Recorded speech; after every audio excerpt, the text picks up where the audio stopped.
తెలంగాణ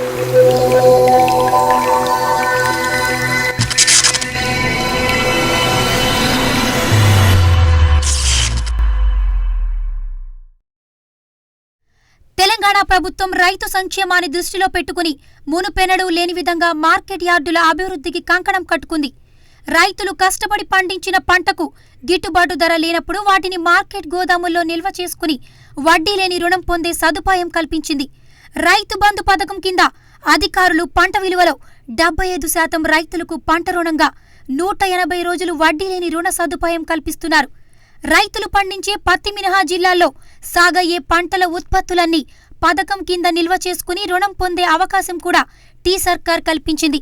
రైతులు వస్తే రుణాలు ఇవ్వడానికి తాము సిద్ధంగా ఉన్నామని అధికారులు అంటున్నా ఇప్పటికీ చాలా మంది రైతులకు రైతు బంధు పథకం తెలియకపోవడం విశేషం. పథకం గురించి రైతులకు అవగాహన కల్పించడంలో వ్యవసాయ మార్కెట్ శాఖల అధికారులు విఫలమయ్యారు. అధికారుల తీరుపై రైతులు ఆరోపణలు చేస్తున్నారు.